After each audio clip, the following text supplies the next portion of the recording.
ക്രിസ്തുയേശുവിൻ്റെ നിസ്തുല്യ നാമത്തിൽ ശുഭസന്ദേശത്തിലേക്ക് സ്വാഗതം.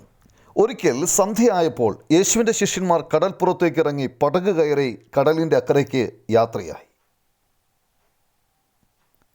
കൊടുങ്കാറ്റിനെ തുടർന്ന് കടലിൽ തിരമാലകൾ ഉയരാൻ തുടങ്ങി. അപ്പോൾ ശിഷ്യന്മാർ പരിഭ്രാന്തരായി നിസ്സഹായവും നിരാശാജനകമായ അവസ്ഥയിലായി. അപ്പോൾ അവർ യേശു കടലിന്മീതെ നടന്ന് പടകിൻ്റെ അടുത്തേക്ക് വരുന്നത് കണ്ട് ഭയപ്പെട്ടു.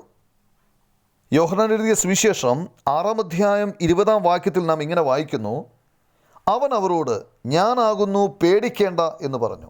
കൊടുങ്കാറ്റ് ശമിച്ചു. ശിഷ്യന്മാർ ഭ്രമിച്ച് ആശ്ചര്യപ്പെട്ടു.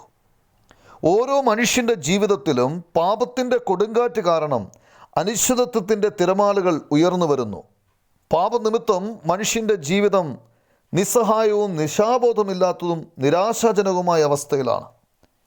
മനുഷ്യനെ പാപത്തിൻ്റെ സ്വാധീനത്തിൽ നിന്നും പാപത്തിൻ്റെ ശിക്ഷയിൽ നിന്നും രക്ഷിക്കാൻ കഴിയുന്നത് കർത്താവായ യേശുക്രിസ്തുവിന് മാത്രമാണ്. കാരണം അവൻ മനുഷ്യൻ്റെ പാപഭാരം ചുമന്ന് കാൽവരി ക്രൂശിൽ യാഗമാക്കപ്പെടുകയും 3-ാം ദിവസം മരിച്ചവരിൽ നിന്ന് ഉയർത്തെഴുന്നേൽക്കുകയും ചെയ്തു.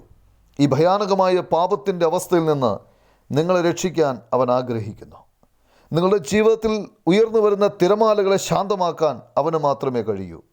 അവൻ നിങ്ങളുടെ ഹൃദയത്തിൻ്റെ വാതിലിൽ മുട്ടുകയാണ്. നിങ്ങളുടെ ഹൃദയത്തിൻ്റെ വാതിലുകൾ അവന് വേണ്ടി തുറക്കുമോ? ദൈവം അതിനായി നിങ്ങളെ സഹായിക്കട്ടെ. ആമേൻ.